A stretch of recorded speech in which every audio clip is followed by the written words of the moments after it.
দাদা, এই যে সাইবার ক্রাইমে অভিযোগ জানাতে হলো মূলত কী কারণে? দেখুন, এর আগেও আমি অভিযোগ জানিয়েছি, আবারও আজকে একটু অভিযোগ জানালাম। যতটুকু আইনত সাইবার ক্রাইমের মধ্যে পড়ে তার মধ্যে দিয়ে দেখুক, এটুকুই আমার আগ্রহ থাকবে। মূল যে বিষয়টা, যে সারা রাজ্যে নির্বাচিত জনপ্রতিনিধিদের যে পেজ রয়েছে, সেই পেজের প্রথম 4-5টি পেজের মধ্যে আমার পেজ, যেহেতু মানুষের কাছে অনেক অনেক মানুষ, লাস্ট আমার 18 মিলিয়ন হচ্ছে আমার পেজের রিচ। তো অন্যান্যদের ক্ষেত্রে প্রফেশনালসরা এই ধরনের পেজ হ্যান্ডেল করে, কিন্তু আমারটা আমি পার্সোনাল পেজ হ্যান্ডেল করি। তো বিগত দিনের মতন এখনও দেখেছি যে বারবার করে আমার ছবি ব্যবহার করে একদম রেপ্লিকা ক্লোন করে নতুন নতুন পেজ তৈরি করা হচ্ছে। পেজ তৈরি করে তৃণমূলের পক্ষে সেই পেজগুলোকে দিয়ে স্লোগান দেওয়ানো হচ্ছে। তার সাথে এখন নতুন ধরনের বিষয় শুরু হয়েছে, সেটা হচ্ছে অসংখ্য আমার পেজের মধ্যে যারা যুক্ত আছেন, কমেন্টস করে, তাদের ফেক প্রোফাইল বানানো হচ্ছে, দিয়ে তাদেরকে দিয়ে আমার নামে কমেন্টস করানো হচ্ছে।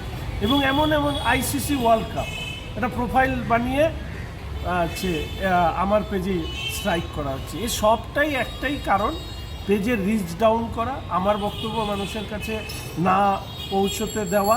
এই কাজ তৃণমূল কংগ্রেস ছাড়া আর কেউ করবে না। এর আগে ওই তৃণমূল কংগ্রেসেরই একজন সমর্থক না কি নেতা আমি জানি না, টুইটারে খুনির হুমকি দিয়েছিল। এরপরে আমি দেখলাম যে আমার ফেক প্রোফাইল বানিয়ে লোকের কাছে টাকা চাওয়া হচ্ছে। এখন যেটা শুরু হয়েছে সেটা হচ্ছে যে আমার পেজের রিচ ডাউন করা, তৃণমূলের সাথে আমি যুক্ত হচ্ছি বা তৃণমূলের হয়ে স্লোগান দিচ্ছি, এই ধরনের হাস্যকর জিনিস করে রাজনৈতিক দল হিসাবে এবং তৃণমূলের আইটি সেল যারা এগুলো করেন, এ ধরনের নোংরামি করার কী দরকার? এই ধরনের নোংরামি করে রাজনীতিতে বেশি দিন টিকে থাকা। সরাসরি তৃণমূল এই ঘটনায় জড়িত বলে মনে একদম একদম তৃণমূল ছাড়া আর কেউ নেই। মমতা ব্যানার্জি জিন্দাবাদ আমার প্রোফাইল থেকে বলা হচ্ছে, কিসের জন্য? সারা রাজ্যের মানুষ জানেন যে এই রাজ্যে বিরোধী রাজনৈতিক দলের মুখ হিসাবে আমি কাজ করি, তার একটা নিজস্বতা রয়েছে।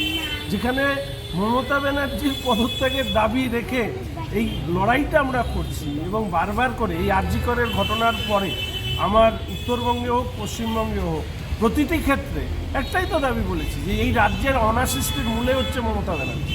তো সেই মমতা ব্যানার্জির নাম ধরে আমার প্রোফাইল দিয়ে স্লোগান দেওয়ানো হচ্ছে, বক্তব্য রাখা হচ্ছে, না জানি কোথায় কী করছে।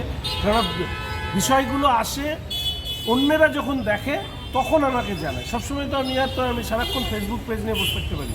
ফলে এই ধরনের রুচিহীন কাজ না করাই ভালো। Thank you.